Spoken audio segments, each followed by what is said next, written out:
Thank you guys so much for being in Bristol today. Earlier this summer, as in most years, every big-name college football coach flocked to ESPN headquarters in Connecticut. Think of it as Muhammad goes to the mountain. Or in this case, South Carolina coach Steve Spurrier. I hopped a ride with Will Muschamp, the Florida coach, on the Florida Jet. I think it's really fun and exciting that 50 coaches decided it was worth their time to come to Bristol, Connecticut in July to start talking about the college football season. We are promoting the hashtag ESPN SEC. The pilgrimage, known as the Coach's Car Wash, is a sign of just how ESPN has become as big as the games it broadcasts. It basically becomes a one-stop shop, and we call it the car wash. What's the most valuable thing you've taken? So whether they're on SportsCenter or College Football Live, Collins' radio show, or SVP and Rosillo. Yeah, how are you doing? Good to meet you. Whether they're doing something for digital media. How do you prepare your players for a game? Whether we're doing something we can put in the can and use later in the season. Hey Gamecock fans, the SEC Network is coming next August. ESPN is the jewel in the crown of the Disney company. And it doesn't just televise the games.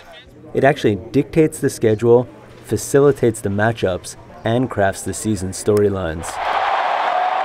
It's all designed to keep billions of dollars pumping into ESPN's empire and back into college athletic departments. We're partners with ESPN. They do a super job promoting us, and we try to promote them the best we can. The visiting coaches certainly talked about football, but they also talked about ESPN. If you were to make a sign for College Game Day in the crowd, what would your sign say? Just more focused on ESPN than it is anything else. I love to watch Game Day. I love to watch Chris and Kirk and Coach Corso talk. The constant documenting by both sides makes this media event feel like a mutual admiration club. The answer to is there enough?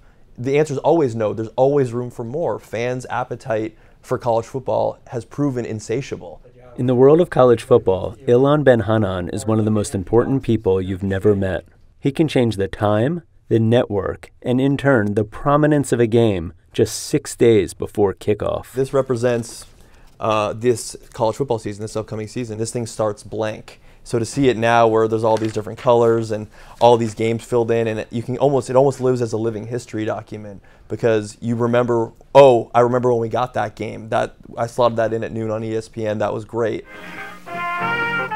ESPN's growth is largely built on college football.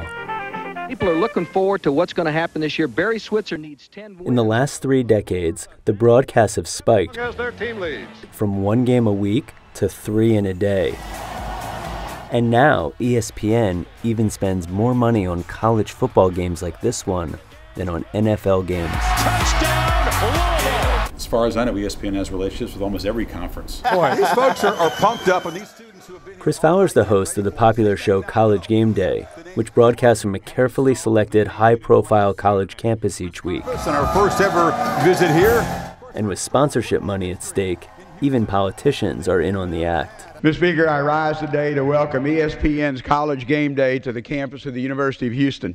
This is the first time in history that the show that the University of Houston and the City of Houston has been given this honor. Last year, the network held a contest to host a game day commercial on campus. It's a Texas A&M tradition. When Texas A&M won, 30,000 students showed up. How are we going to get students in the middle of their summer vacation to take time away and travel back to campus for our little dog and pony show? But I should have known there would be places like Texas A&M that would win the vote. You want to engage with the fans. You want to feel like you're approachable. You want to feel like your show is something they've grown up watching. When Texas A&M later hosted Game Day, the team lost. But the school estimated winning millions of dollars in television exposure.